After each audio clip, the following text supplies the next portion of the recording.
हा करण विनाकारण रडतोय, कारण की तो स्वतःची चुकी होती तिथे, कारण विनाकारण त्याने पीठ अंगावरती टाकलं होतं. तिथं पीठ कोणीही अंगावर टाकलेलं नव्हतं.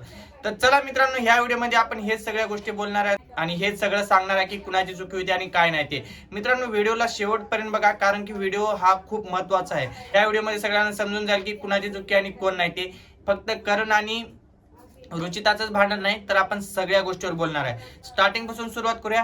मित्रांनो, अनुश्री ही खूप म्हणजे आगाऊ आहे आणि खोड्या काढत राहते. मित्रांनो, अनुश्रीची जी चूक आहे, म्हणजे हे खोड्या काढायची सवय आहे, ते तिलाच महागात पडणार आहे. कारण की घरामध्ये जे इन्व्हॉल्व असतो, घरामध्ये जो काम करतो, सगळे घरामध्ये व्यवस्थित राहतो, तोच विनर असतो. अनुश्रीची ही चूक अनुश्रीलाच महागात पडणार आहे. तुम्हाला काय वाटतं ते कमेंट करून नक्की सांगा मित्रांनो. आणि राहिला आता टोळीचा विषय. आता टोळी पण लवकरच तुटणार आहे, कारण की विशाल आणि अनुश्री रुचिताबद्दल बोलत होते आणि त्यावेळेस बोलता बोलता त्यांचं म्हणणं असं होतं की रुचिता वाईट वागते, रुचिताचं बोलणं आवडत नाही. म्हणजे याचा अर्थ असाच होतो की टोळीमध्ये आता फूट लवकरात लवकर पडणार आहे आणि आपल्याला पण लवकरात लवकर टोळी फुटलेली बघायला भेटणार आहे. आणि मित्रांनो, दुसरी गोष्ट, टोळी फुटल्यानंतर म्हणजे एकजूट जी होती यांची, हे सगळी तुटणार आहे आणि बिखरणार आहे. आणि टोळी ज्यावेळेस तुटेल त्यावेळेस यांची पॉवर सगळी डाऊन होईल. त्याच्यामुळे माझं म्हणणं तर असं आहे की टोळी एकसाथ राहिली पाहिजे आणि टोळी एकजुटीने राहून काम केली पाहिजे.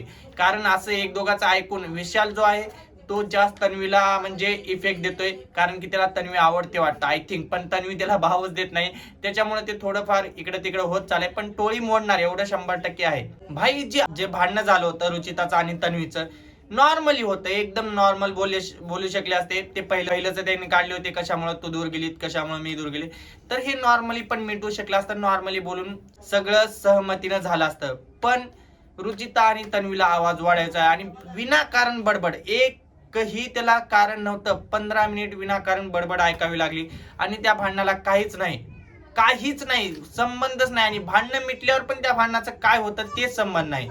यार किती बोलायचं यार, किती. ह्या दोघीला ना, खरंच या दोघीला फक्त आरडा आणि ओरडा करता येते असं मला तर वाटते.